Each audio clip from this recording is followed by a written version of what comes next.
Hello everyone, and I welcome you all back to the new and improved version of AFL this week. This is a series where I bring to the best and probably the worst of what AFL offers over the course of the week.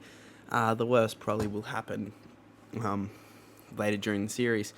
I do apologize for the last time I tried to do this series. I did 3 videos and decided to forget about everything.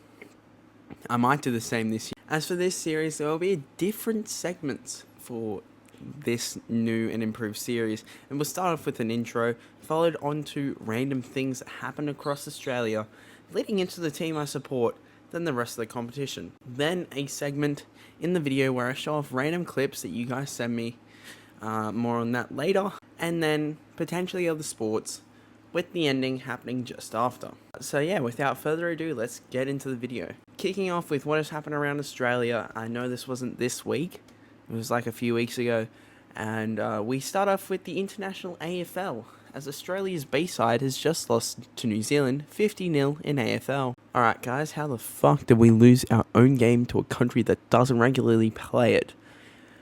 Surely our next game's better. In the next game, they lost to Italy's D2. Okay, how have we lost 2 games against 2 nations that don't even play the sport? I know this isn't our best team, but we seriously should be doing better. Now onto the AFL, and it was expected to start the new season off with the preliminary final rematch between Brisbane and Geelong. This is the game that Lions will be unveiling their premiership flag that they won because the Swans can't play grand finals. Unfortunately, that would have been the case if it wasn't for a cyclone being detected to hit the area. A cyclone by the name of Alfred has cancelled Brisbane's game to open the season on Thursday night, which means the Swans are once again in the first game of the season. And the last 2 times that has happened, the Swans have made the grand final. Wait guys, I go for the Swans. Alright, I'm booking my flight to Melbourne. Wait a minute. I go for the Swans. The predicted cyclone also caused the other game happening in Queensland to be postponed. Well, fortunately, I should say, it wasn't as bad. And unfortunately for AFL fans, it didn't really happen when both of these games were scheduled. There is no issue with the Lions game being moved, as they can play their game against Geelong in round 3 when they both have a bye, and they can unveil their premiership flag. However, this is not the case for Gold Coast and Essendon, as they have byes in different rounds. 2 times. This is poor planning on the AFL's behalf. We're about to get a midweek game between Gold Coast and Essendon in round 24, probably with an attendance of 72. It'll probably still be more than what NG usually has on a weekly basis. Now, this meant that the Swans got to the opening game of the season against Hawthorn. I'm happy about this. I just hope we don't fuck this up. Smiles of delights in the Hawthorn coach's box. We wondered what was possible from the Hawks this season. Oh, for fuck. The Swans started off the season in the worst possible way, as they slumped to a 20-point defeat to Hawthorn at home. Well, that's what we were told, considering the scoreboard decided to glitch during the match. Okay, on a quick side note, I don't think Channel 7's scoreboard is bad. Fox Footy's, however, the Hawks took control of the first half, scoring 60 points against the Swans. For the first time they've done that since the 2014 Grand Final. The Swans then came out firing in the third quarter, cutting lead to just 5 points. Things looked on the up in the final quarter. Stand, James. Stand, way up. Great tackle last line. Dangerous kick, turned over, he kicked it straight to McDonald. Until it didn't. Will Day starred for the Hawks, gaining 26 disposals and absolutely crapping on the Swans midfield. Carl Amon produced the best solo goal of the round, if I can even call it that, with this creative play. James Sicily played amazingly too, led his team from the back, and then moved up forward and kicked the icing on the cake. While it was a bad defeat for the Swans, a few players did play well. For me, I did think Joel Amati was a big threat in the air. Even though he did drop a few marks, I still think he was probably one of our better players in the air. Maybe this is the year for Armani to stand up for the Swans. Sam Wicks absolutely dominated in the back line, not allowing Nick Watson to get a sight on goal. The Wizards' trick did not fool the former forward. His best look at it. Here we go. The Wizard smashed in a tackle. Boot onto it. Watson comes to meet it. Has not had a possession. Here's his chance. Oh, he's caught again. I also must give a shout out to the Warner brothers. Both played well, especially younger brother Corey, who tried his best in the absence of Errol Goulden. Even though the Swans did lose, I'm still holding hope for the season. Let's just hope next game's not going to have anything to do with the grand final.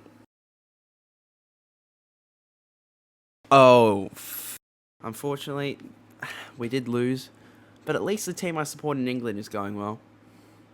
Oh, fuck it. Now on to the last match of the round. So the second match, and the Giants hosted Collingwood at NG Stadium. Even though it was a Giants home game, there were more Collingwood fans in the stadium. It was basically Collingwood's home away from home, or what they would call Marvel Stadium. I decided to go to the game as a banana with a bunch of mates, hoping someone would slip. The only thing that slipped at that game was Collingwood's chances of winning the flag this year. The Orange team repeated last year's smashing of Collingwood in the same fixture, this time by 52 points, as they demolished the Pies in a one-sided second half. Collingwood kicked 21 goals and 6 behinds against Richmond in pre-season, only to do the exact reverse in today's match. 4 goals, 13 at three-quarter time is atrocious. Finn Callahan absolutely dominated the game, kicking 2 goals and I think having 32 or 33 touches. I'm not really sure, I haven't really checked. I probably should when I write scripts. I can't wait for him to not get a single Brownlow vote, and instead they give it to Nick Dacos. I'm sorry, I was kidding. Nick, you're actually a good player. Speaking of Nick Dacos, and unfortunately for him, he started to cramp up late in the third quarter, and the media did not react well to that. And as much as we all seem to hate him, I really do hope he gets better, because he is a star player. On the sideline, Adam Kingsley and Craig McRae went off at each other because Toby Bedford was a good lockdown player, not allowing Nick Dacos access to the bench. Guys, just settle this in the ring. Anyways, my thoughts on opening round is simple. Get rid of it. And I am going to propose this new plan for the opening game week of the season. It should start off Richmond Carlton, first game, and then on the Friday, a game in Sydney with the Swans and a high Melbourne side. 2 games in Queensland, including the grand final rematch on the same day as well, so we get a lot of people watching the games. And then Sunday matches being played in 3 different states: New South Wales, South Australia, and Western Australia. AFL, if you do not do this, I will be absolutely mad. Now, unfortunately, this is where today's video will end. As I said, this would be a segment where I would showcase a bunch of videos that you guys would send to me online, and go follow the account that is shown up on screen, and I will hopefully reply to most of your clips that you send me. It can even be like local footy, it can be, I don't know, a news reporter, mainly probably Kane Corns, if that. Like old clips as well, I wouldn't mind that. Maybe clips from other countries. But yeah, if you guys did enjoy it, please don't forget to drop a like on it. And if you want to see more AFL style content, subscribe to the channel. Anyways, I will see you guys all in my next video. Okay, bye.